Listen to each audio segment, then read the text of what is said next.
Friends and fellows, welcome to my world. आज मैं अपनी favourite crime show Crime Patrol के ऊपर बात करूंगी। 2003 में फर्स्ट टाइम क्राइम पेट्रोल जो है ये ऑन एयर हुआ और बहुत ही ज़्यादा पॉपुलर हुआ, ना सिर्फ कि इंडिया में बल्कि पाकिस्तान में भी। जितनी इसकी शोहरत इंडिया में थी उतनी ही फ़ैन फॉलोइंग क्राइम पेट्रोल की पाकिस्तान में भी रही है। और आज के टाइम में तो इंडिया से ज़्यादा क्राइम पेट्रोल को पाकिस्तान में पसंद किया जाता है। तो हम बात कर रहे हैं इस वक्त सीज़न 1 की। सीज़न 1 में जैसे ही ये सोनी के ऊपर ऑन एयर हुआ, इस शो ने धमाल कर दी और इसकी टीआरपी बहुत ही ज़्यादा अच्छी थी और बहुत ज़्यादा अप्रिशिएट किया गया इस प्रोग्राम को, क्योंकि ये रियल इवेंट्स के ऊपर बना हुआ प्रोग्राम था। और इसके जो होस्ट थे अनूप सोनी, जो कि मेरे फेवरेट हैं, क्योंकि मैं बचपन में उनका एक ड्रामा, हॉरर ड्रामा आता था, वो देखती थी और that was my favourite too. So Anup Soni ने कमाल कर दिया, बहुत ही अच्छे से इस प्रोग्राम को होस्ट किया। तमाम एक्टर्स ने बहुत अच्छे से इंसाफ किया एक्टिंग में। इसकी जो कास्ट थी वो बहुत अच्छी थी। कास्ट की सिलेक्शन बहुत ही सोच समझ के की गई थी, क्योंकि रियल लाइफ इवेंट्स थे, तो इसलिए उनका मेकअप, उनके कॉस्ट्यूम्स और हर चीज़ का ख्याल रखा गया कि ये ना लगे कि कुछ आर्टिफिशियल हो रहा है और बहुत ही रियल इम्पैक्ट पड़े। हर चीज़ को जहन में रखते हुए, तमाम बारीकियों को मद्देनज़र रखते हुए इस शो को बनाया गया और यही वजह है कि ये जब बना तो एक मास्टरपीस था। इसके अलावा इसमें जो सपोर्टिंग कैरेक्टर्स थे, उन्होंने भी एक्टिंग में और बाकी तमाम प्रेजेंटेशन में बहुत ही अच्छे से पार्टिसिपेट किया और उनकी सिलेक्शन भी जो थी बहुत सोच समझ के की गई, क्योंकि आम ज़िंदगी से मुतल्लिक था। तो उनके चेहरे जो हैं, उनके मेकअप जो है, उनके कपड़े जो हैं, वो नॉर्मल लोगों जैसे दिखने चाहिए। इस चीज़ को बहुत ज़्यादा जहन में रखा गया, क्योंकि शो बहुत ही यूनिक था, इसलिए बहुत पसंद किया गया। और सीज़न 1 की टीआरपी बहुत ज़्यादा अच्छी थी, बहुत ज़्यादा इसको अप्रिशिएट किया गया। लेकिन अनफॉर्चुनेटली सीज़न 2 में टीआरपी काफ़ी डाउन रही। इसी तरह सीज़न 3 की भी टीआरपी थोड़ी डाउन रही। आगे के सीज़न की टीआरपीज़ जो थी वो डाउन रही। इस वजह से इसको ऑफ एयर भी 2-3 बार किया गया है। तो अगर बात करें कि बाकी तमाम कैरेक्टर्स, जैसे कि हम बता रहे हैं कि सारे ही एक्टर्स ने बहुत अच्छे से काम किया, लेकिन मेरे पर्सनल फेवरेट जो है वो संजीव त्यागी हैं। संजीव त्यागी ने तो 4 चांद लगा दिए इस शो को और मेरे फेवरेट हैं वो इस शो में। सबसे ज़्यादा जो मैंने उनके एपिसोड्स देखे हैं वो संजीव त्यागी के, मैंने 2-2 3-3 बार एपिसोड्स देखे हैं। अब इस वक्त अगर आप देखें तो क्राइम पेट्रोल की टीआरपी काफ़ी डाउन है और लास्ट भी जो इनका शो हुआ है, चला है, वो काफ़ी टीआरपी डाउन होने की वजह से ऑफ एयर कर दिया गया था। लेकिन मैं ये देख के हैरान हो गई कि यूट्यूब के ऊपर सबसे ज़्यादा पाकिस्तान के लोग जो हैं वो क्राइम पेट्रोल को देखते हैं। और मुझे इसकी पाकिस्तान में कितनी पॉपुलैरिटी है इसका अंदाज़ा उस वक़्त हुआ जब 2-3 केसेस मैंने देखे। अब तो खैर पाकिस्तान में भी क्राइम पेट्रोल से इम्प्रेस होके कुछ ऐसे शो किए जा रहे हैं, जैसे कि एक बहुत ही अच्छा शो है तफ्तीशी। उसमें सलमान कुरैशी साहब जो हैं वो एंकर हैं और वो उसका थोड़ा-सा फॉर्मेट उसने डिफरेंट किया है, क्योंकि वो डायरेक्ट उनके पास जाता है जिन्होंने क्राइम्स किए हैं और उनके इंटरव्यूज़ करता है।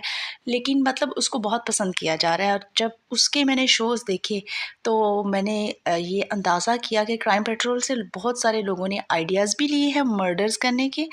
और पहले हमें इतना पता नहीं होता था कि हम समझते थे कि शायद क्राइम पेट्रोल में जो देखते थे कि इंडिया में ही सिर्फ इस तरह के वियर्ड किस्म के क्राइम्स होते हैं, क्योंकि यहाँ पे जब पेपर मीडिया में या टीवी पे जो उस पे हम देखते हैं तो वो उस तरह से चीज़ों को नहीं बताते हैं या कुछ थोड़ी कमी रह जाती है।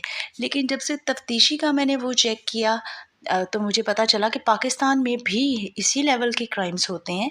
और अभी एक बहुत ही वियर्ड किस्म का कत्ल हुआ है। एक बेटे ने अपने बाप के टुकड़े टुकड़े करके विदाउट एनी रीज़न, छोटी सी ही बात पे उसको नहर के अंदर फेंक दिया।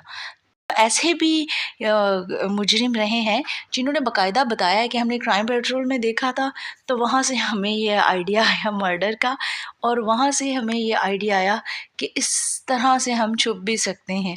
तो क्राइम पेट्रोल जो है एक बहुत ही ज़बरदस्त शानदार शो रहा है। मोनोटनी की वजह से कि एक ही जैसी चीज़ें आ रही हैं, एक ही जैसे केसेस को वो बनाए चले जा रहे थे, तो उसकी वजह से जो है इसकी टीआरपी डाउन हुई। दूसरा ये कि आपके चैनल पे बार बार 2-3 बार मतलब दिखाना क्राइम पेट्रोल को रिपीट करके, आज मतलब एपिसोड हुआ है तो दोपहर को अगर लगा है तो शाम में एक बार रिपीट हो गया, एक बार लेट नाइट रिपीट हो गया, तो उसकी वजह से भी फिर लोग थोड़े बोर हो जाते हैं। फिर दूसरा ये है कि और बहुत सारे शोज़ भी इस टाइप के आने लगे, लेकिन बहरहाल क्राइम पेट्रोल का कोई मुकाबला नहीं। हम सब बहुत बड़े फ़ैन हैं क्राइम पेट्रोल के, स्पेशली मैं I am a big fan of crime petrol and Sanjeev Tyagi. Best best best actor, और बहुत ही अच्छा उन्होंने शो किया, होस्ट भी किया है उन्होंने। एक सीज़न तो उन्होंने होस्ट भी किया है and that was also very good, हमें बहुत अच्छा लगा।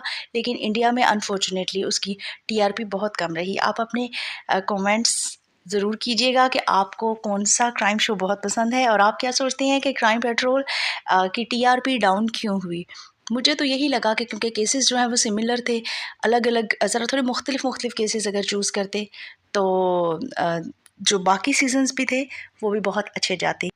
रेणुका शहाने और आशुतोष राणा ने भी क्राइम पेट्रोल को होस्ट किया, मगर अनफॉर्चुनेटली लोगों ने कोई ख़ास अप्रिशिएट नहीं किया। सबसे ज़्यादा होस्ट जो पसंद किया गया वो अनूप सोनी ही थे।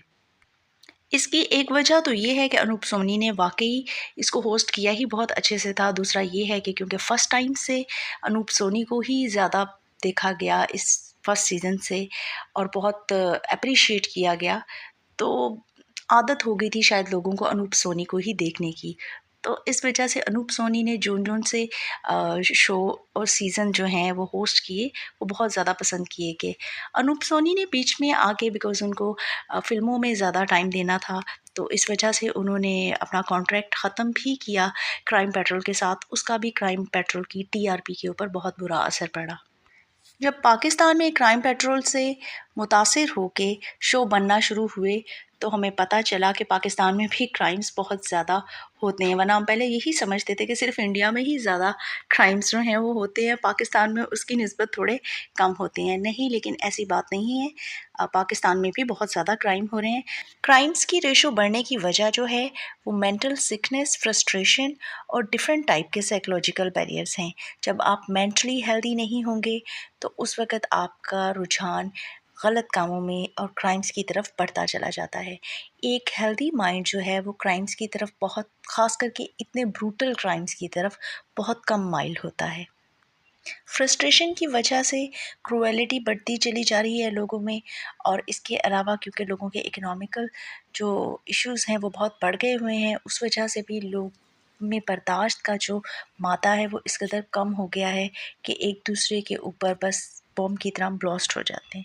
लेकिन सॉलिड रीज़न जो है वो मेंटल इलनेस ही है, क्योंकि मेरा ये पर्सनल व्यू है कि कोई भी इंसान किसी का मर्डर जो है, कोई हेल्दी माइंड का बंदा जो है वो मर्डर नहीं कर सकता।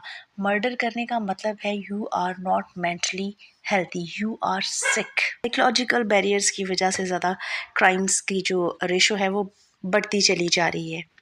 तो पहले पाकिस्तान में एक आम इमेज जो था वो मुंबई का ये था कि अरे यार, यहाँ पे इतना क्राइम होता है, इतने रेप्स होते हैं, इतने कत्ल होते हैं, इतना कुछ होता है।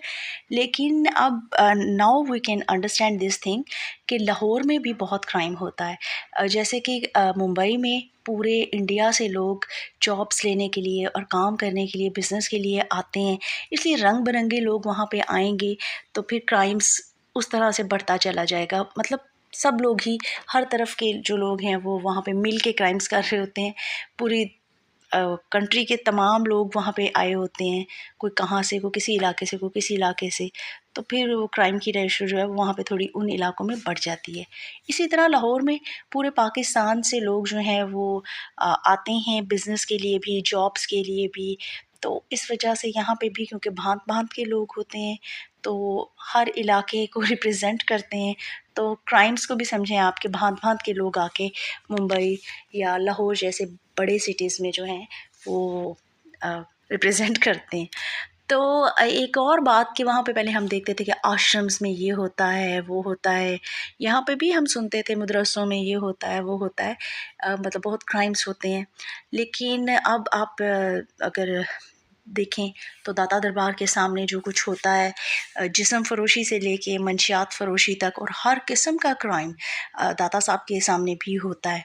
तो इसका मतलब है कि जगह का फ़र्क हो सकता है, लेकिन क्राइम्स की रेशो, लोगों की मेंटालिटी और लोगों की सोच, वो इससे फ़र्क नहीं पड़ता कि वो इंडिया में रहते हैं, पाकिस्तान में रहते हैं, या मुंबई में रहते हैं, हरियाणा में रहते हैं, या लाहौर में रहते हैं, कराची में रहते हैं, या चीचू की मलिया में रहते हैं।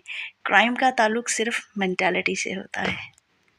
तो अगर आप क्राइम्स को कम करना चाहते हैं तो लोगों की फ्रस्ट्रेशन को कम करना पड़ेगा। फ्रस्ट्रेशन को कम करने के लिए लोगों की मेंटल हेल्थ की तरफ आपको ज़्यादा तवज्जो करना पड़ेगी, और उसके लिए मुझे लगता है कि दोनों ही कंट्रीज़ की गवर्नमेंट को एक तो लोगों को थोड़ा फैसिलिटाइज़ करना पड़ेगा, लोगों के जो एम्प्लॉयमेंट से रिलेटेड इश्यूज़ हैं, जो इकोनॉमिकल मसले हैं, उनको हल करना पड़ेगा, और सबसे पहले लोगों की मेंटल हेल्थ की तरफ तवज्जो करनी चाहिए। मेंटल हेल्थ से रिलेटेड जो है वो कोई ना कोई अच्छा बड़ा इक़दाम करना तमाम कंट्रीज़ में ज़रूरी है, लेकिन हम तो इस वक्त सिर्फ पाकिस्तान और इंडिया की बात कर रहे हैं, तो हम इसी पे फोकस करेंगे कि यहाँ पे ज़रूरत है कि मेंटल हेल्थ से रिलेटेड और ये जो साइकोलॉजिकल बैरियर्स हैं डिफरेंट टाइप के लोगों के दिमाग में, इनको थोड़ा कम करने के लिए कुछ ना कुछ हमें ज़रूर करना चाहिए।